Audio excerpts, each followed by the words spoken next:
All right. Again, welcome everybody to the Timothy Drive traffic calming meeting. This is the first meeting to discuss traffic calming along Timothy Drive. I want to make sure, Alfonso, are you able to see? You cannot. You know what? If you give me one moment, I want to share my screen. I want to make sure I'm actually presenting something. Let's see. All right. Now, are you able to see my screen? Yes, I am. All right. Excellent. So what we want to do is we want to cover about 3 or 4 things. We're hoping to cover about 15 minutes. And at the end, we definitely want to hear any questions or any thoughts. What we're going to do is we're going to talk about Nashville's traffic calming program. We're going to Sure. talk about how Timothy Drive got selected. We're going to talk about some of the options that we have to try to slow vehicles down along Timothy Drive. And then we're going to shoot over to a concept design. It's not final by any means, but we're just going to kind of present an initial thought, a concept design for what may be a traffic calming program, what traffic calming along Timothy Drive might look like. Okay. So that's kind of what we're going to go through here. So the 3 E's of traffic calming, we like to make sure everyone understands. The first is education. This meeting right here is a great example of educating. You educating us on Timothy Drive, but us also educating about traffic calming. It's truly a team effort, just making sure we all kind of know. Enforcement is definitely a component of traffic calming. That's police, that's enforcing speeds, definitely a part of it. However, not something that NDOT, Nashville Department of Transportation, really has much say over.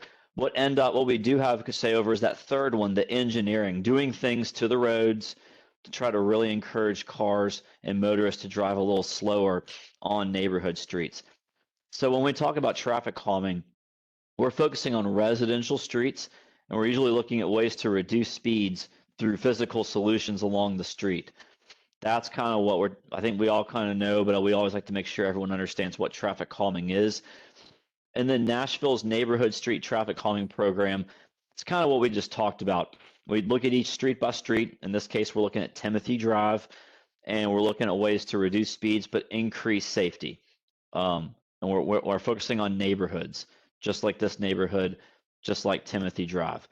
Um, Real quick, we're here to talk about everything traffic calming, but if you along Timothy Drive ever have any other topics, maybe there's a fallen tree limb, maybe there's a clogged up drain, it could be a pothole. We like to make sure everyone knows about Hub Nashville. You can call 311 or you can go to hub.nashville.gov. It's a great resource for anything you think the city needs to know about as you're out there driving around. Again, we got you for traffic calming. Anything else, though, we like to make sure the neighborhoods understand about Hub Nashville. Also, if there's ever any questions about sidewalks or bikeways, Anna Dearman's that contact. And then if there's ever a desire for neighborhood cleanups, adopt a street, things like that, JD Lane is that contact. That's just a quick advertisement for some of the other NDOT we'd like to make sure all the neighborhoods know about. And now let's get back to the traffic calming. So back in the summer, there were over 425 streets that had applied for traffic calming, a very high demand. Unfortunately, that means usually a lot of streets are seeing speeding. So a lot of neighborhoods and streets are wanting to do something to try to manage that vehicle speed. So all of those streets get scored and ranked, and this is the criteria that's looked at. NDOT goes out and measures how fast are cars going on each of those streets. Also looks at crash history, how many crashes are happening. Also looks at things like, are there sidewalks? If there's not sidewalks, that means people are having to walk in the pavement. That actually scores better when it comes to traffic calming. If people are having to walk in the pavement, we want to try to even more so focus on doing something about that. And then neighborhood destinations, if there's things like schools, churches, or parks, those things also help a street score high in the traffic calming program, kind of like you all have at Timothy Park right there. So every street, all 425 or so streets, kind of look at everything here on this pie chart. And what happened is Timothy Drive was identified as being one of the top 25. And so that's why we're here, is because Timothy Drive, like all the others, went through this criteria. and between the speeds, the crash history, the lack of sidewalks where people are having to walk in the pavement, and you having a park where people want to go and walk to, Timothy Drive got selected. So we're here today to talk about Timothy Drive between Kings Lane and Fairview Drive.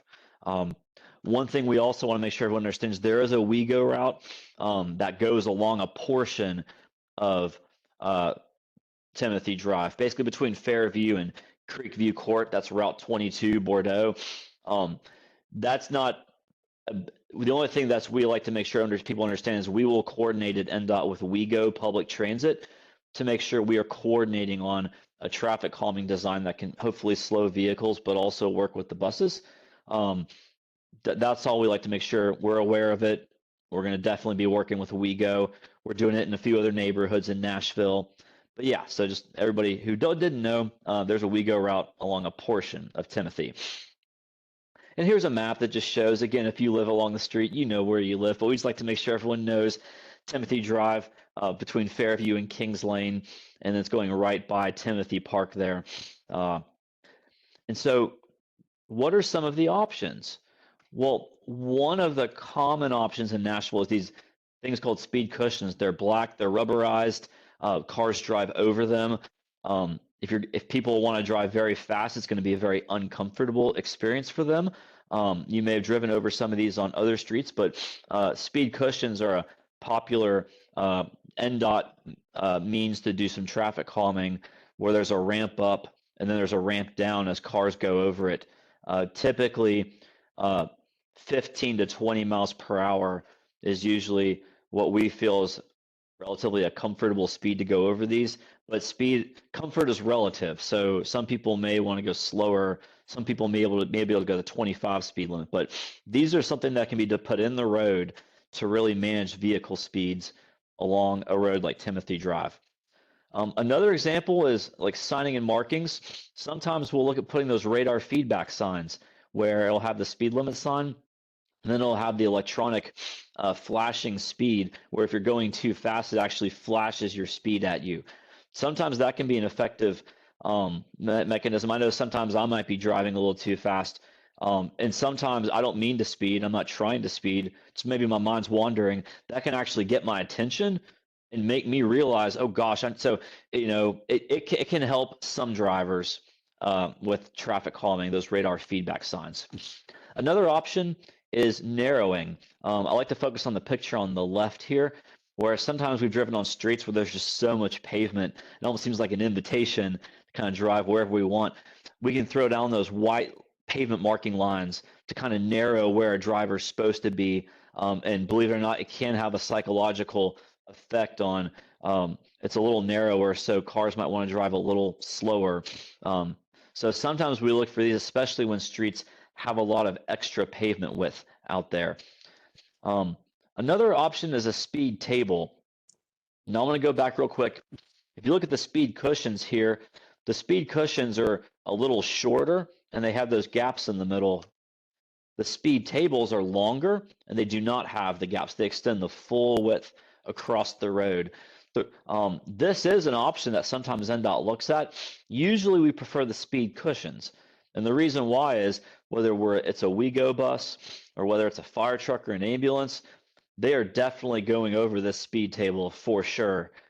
With the cushions, they get impacted a little less than the tables because they have the wheelbases that they can straddle the cushions a little better, where they still might go over them a little bit, but they're not going like at a full ramp up quite like the tables. So just know, everyone, that speed tables are an option, but typically Nashville likes to kind of focus on the speed cushions that we talked about earlier. Another option is a traffic circle. We've all driven hopefully through roundabouts, larger circular intersections. These are much, much smaller versions where Nashville looks to see sometimes if something like what's in these pictures can get installed at an intersection without having to widen and without having to do much pavement work, so that cars have to go around. Again, if you're turning your steering wheel to avoid something like that concrete or those signs, usually turning your steering wheel means cars are going to be slowing down a little bit to do that. That's where that traffic calming comes into play. And then another option here is chicanes.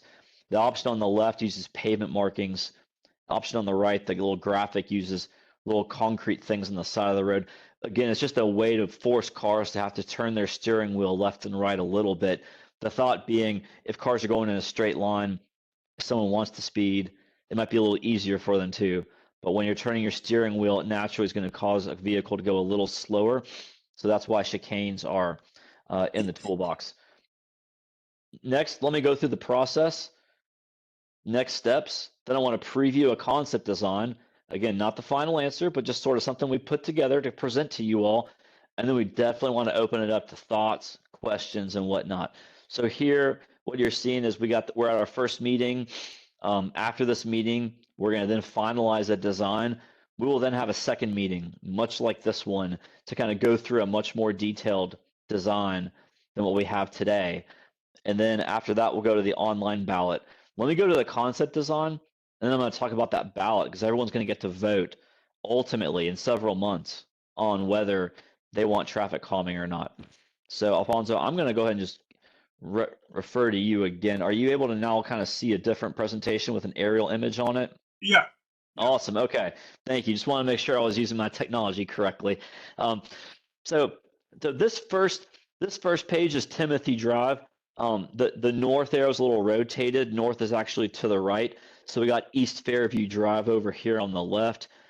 Timothy Park, and we got Kings Lane right here.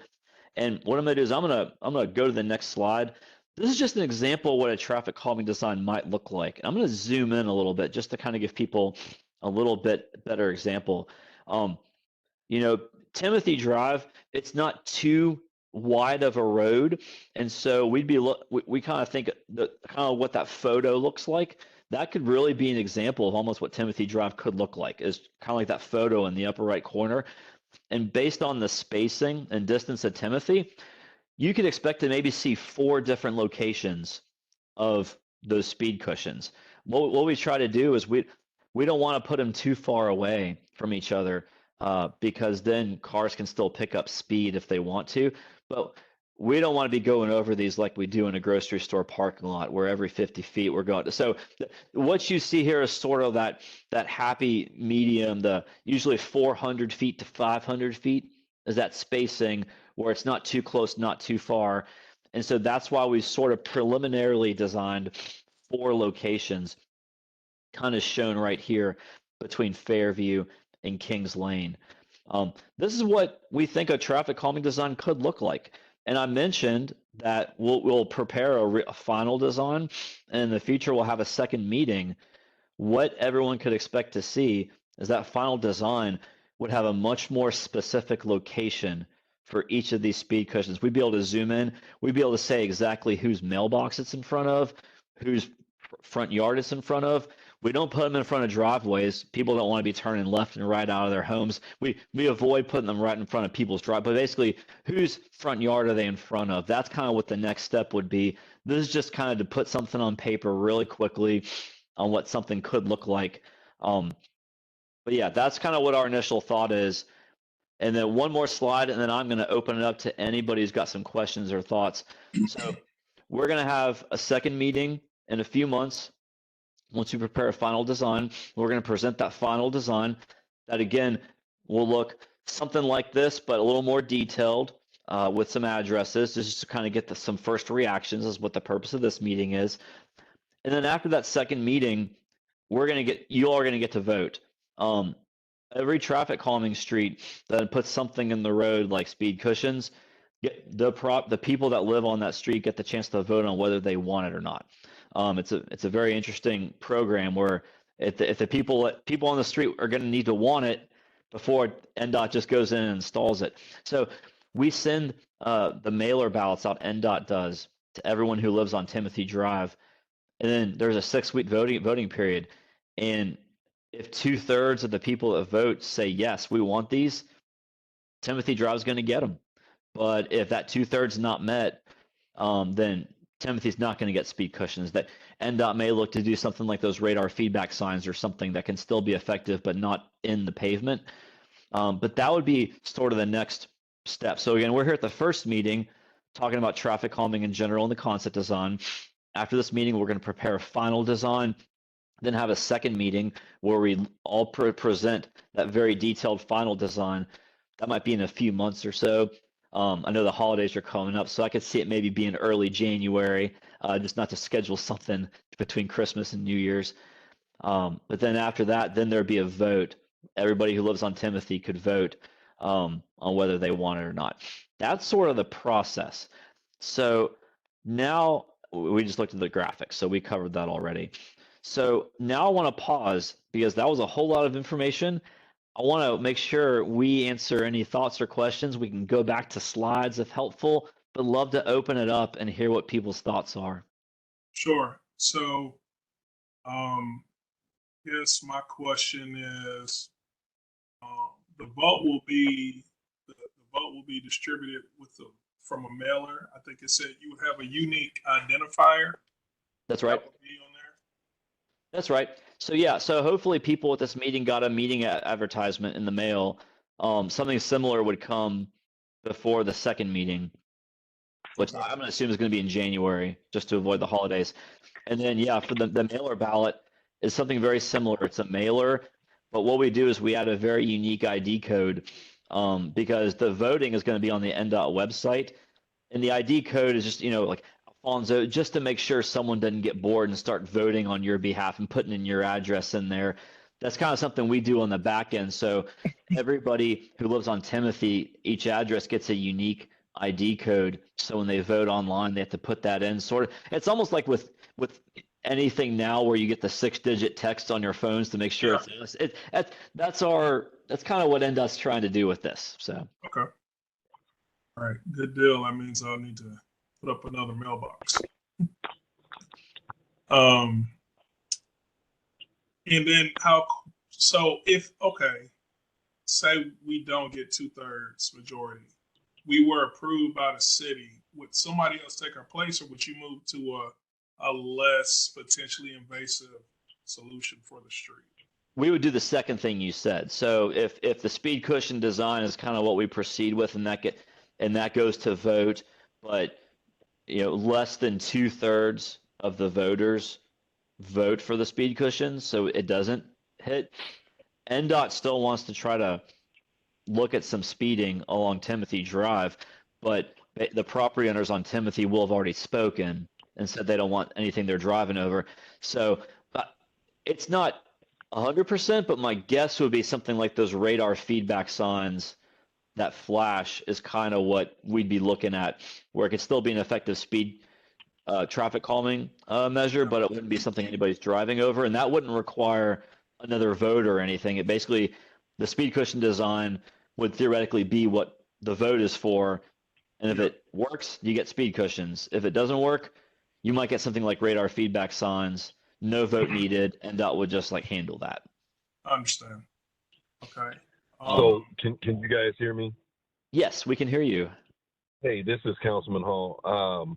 And we had in an email exchange some of the suggestions that I made that we had discussed that were not in the purview of traffic calming.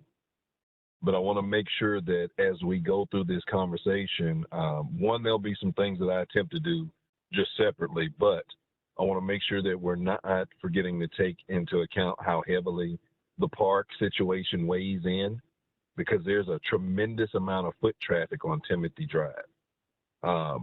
Being that the park is the majority of one side of that street, the two adjoining neighborhoods utilize that park and walk frequently throughout that area.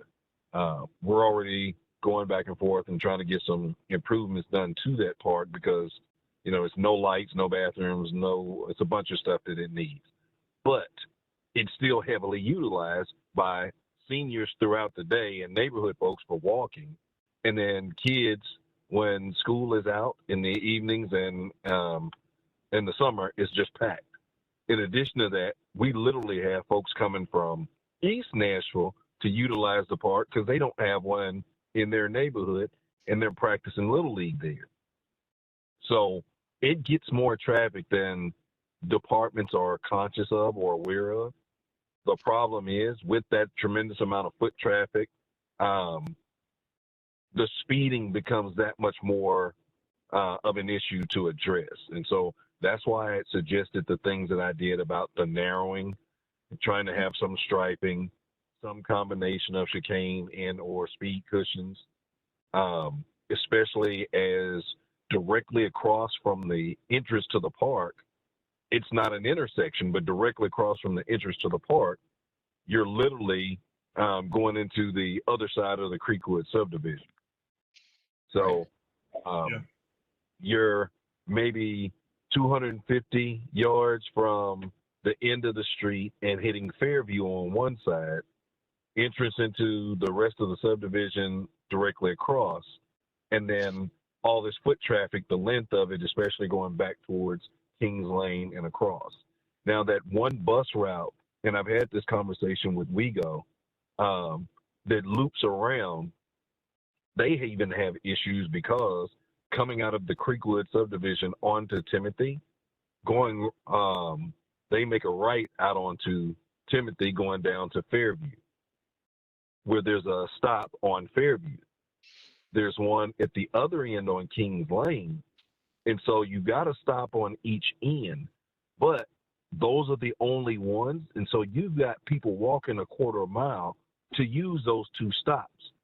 So there's even more foot traffic and a need to curb speeding, even on those adjacent streets with Fairview and Kings Lane. Right now, I have sidewalks going in on Kings Lane down to Phipps, and we've already started the process with traffic calming for Phipps Drive.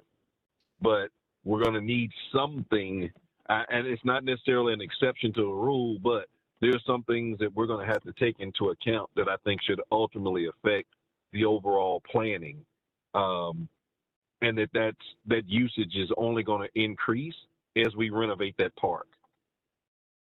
Yeah, Councilmember Hall, thank you. That was very well said. I believe that Timothy Drive, one of the reasons it scored so high in the traffic calming was for many of the reasons you mentioned. The high vehicle speeds, people going too fast on the street, the fact that you have Timothy Park there, which is a very popular park, and the fact that Timothy doesn't have sidewalks. So when people have somewhere to walk to and they're having to walk in the pavement, that scores a street much higher to get selected for traffic calming. So I think that's one of the reasons why Timothy, while we're here talking about it today. And to your point, the speed cushions, that's one thing that we've proposed in our concept design. One location between Fairview and Creekway Court, or that entrance to Timothy Park, and then 3 more between that park entrance and Kings Lane. Because yeah, if people are walking, whether they're to that park or for the bus stops, we want vehicles traveling closer to that posted speed limit and not going too fast. And that's sort of what NDOT's approach is to safety out here, is trying to keep these speeds down, especially with everybody walking in the street. Yeah, and I would chime in because I'm on the end, the parcel where you have this speed cushion by Fairview. That's literally the entrance to my property. There, when people come out of Creekway Court, they pick up speed quickly. I don't know if people have a tendency to want to see if they can get to 50 miles an hour before they get to Fairview. But it is extremely dangerous. As a parent of two, a toddler and a 3-year-old, an infant and a 3-year-old, I can say that I was very, very excited about being involved with this because it should be a very walkable street. There are a lot of people that walk this street. It's fantastic for exercise due to the fact that it's a very straight road with minimal elevation change. But at the same time, with the 4 lanes of construction on Clarksville Highway, it has become a cut through, and people are trying to see if they can do 100 miles an hour from Kings Lane down through to Fairview, and it's disaster waiting to happen. Well, NDOT's hope is something like speed cushions on Timothy will really prevent people from wanting to try to do that, Alfonso. Because yeah, and especially with the amount of pedestrians Councilmember Hall mentioned. I will speak also, Councilmember Hall. I do know regarding the chicanes regarding maybe some white line kind of markings to try to narrow the road. But we at NDOT, we'll take a look at that. I will tell you that Timothy Drive is a relatively, I guess, it's not an excessively wide street when you look at the pavement. I want to say it's around 22 feet of pavement. I could be wrong. We need to go out and measure again. But one thing is with chicanes, usually you need a wider piece of pavement so you have more room where you can kind of build things out to force the chicanes. Or if you have a lot of pavement, that's usually where the white line markings really can be effective. Timothy may not be wide enough where either one of those may be effective, but we will certainly look into that a little further and be prepared to discuss that at meeting number 2. And I appreciate that, because one of the things that I'm working on in conjunction with, but separately, is so from the edge of the road, you've got an 8-foot, almost, well, right at 9 feet, the ditch and the space from the edge of the road to the actual hillside in the park, because along Timothy, the right side, the park itself is elevated. There's a track at street level, but the rest of the park and the baseball diamond is elevated. And so you've got literally an 8 or 9 foot gap, which is more than enough for at least a 4-foot sidewalk, and still have a grass strip or a wider sidewalk and come right over to the park just before you reach that track. So that's one of the other things that we were looking at or having the conversation about, because we've got to have something, at least since it's homes on one side and the park on the other side, there needs to be some dedicated space or something to protect those walkers, something to separate them from the traffic itself. Right. Understood. Understood. No, thank you for sharing that, Councilmember Hall. But yeah, any other thoughts or questions about traffic calming for Timothy Drive? Well, I'm excited about the prospects of getting that. I think the speed cushions would potentially be a fantastic add to the area, because of the amount of foot traffic and people playing and utilizing the park space. And I think it actually would help people become more communal, in the sense of I'd be more apt to go on a walk with my family down the street if I wasn't worried about somebody flying, 80 to 100 miles an hour from one end to the next. So I'm definitely excited about the project. I look forward to the communications that come from you guys, and casting my vote. Excellent. Well, cool. Yeah. So again, the next step is that NDOT, we're going to go and create a more final design. It might be 4 or 5 page PDF, and then what we'll do is we'll have a second meeting very similar to this one, and we'll be able to go through sheet by sheet. And again, I know Alfonso, you mentioned one of the speed cushions is kind of in front of your property. We're going to be able to zoom in even closer on the next design level. We haven't figured that out yet. That's our next step. Well, it's 119 feet across the front, so there's plenty of room to move. Right, but we want you to be able to see exactly like how far from your driveway it's going to be, and that's the level of detail we're going to be able to each of these speed cushion locations. So anyone who wants to know exactly where, we can kind of show them a little more detail. And again, if I had to guess, I think that final design will be probably ready in mid-December sometime. And then just with the holidays, I could see us having a second meeting sometime in January. And then after that, then we would go to that mailer ballot that NDOT facilitates, and there'd be the 6 weeks of voting. So just throwing out some times real quick, I feel like we could expect maybe the second meeting to occur in mid-January or late January. And then the voting would occur perhaps February through mid-March. So around mid-March, I would think that you all would know if the vote was successful or not on Timothy Drive. That's kind of the time frame I think we could expect for all of this. Again, it can maybe go a couple weeks quicker, but with the holidays, we want to make sure we're not having meetings during holidays or sending mailers while people are out on, enjoying time with the holidays. So that's just my kind of, I guess, estimate for the time frame for this moving forward. Fantastic. Okay. Well, great. Well, is there any other thoughts or questions? I think we're good and looking forward to that report and that design. Excellent. Well, Councilmember Hall, thank you very much for joining, and Alfonso, thank you also very much for joining. We appreciate both of you. Thank you so much. All right. You all have a good evening. All right. See you. Thank you. Bye, everyone. All right. Bye-bye.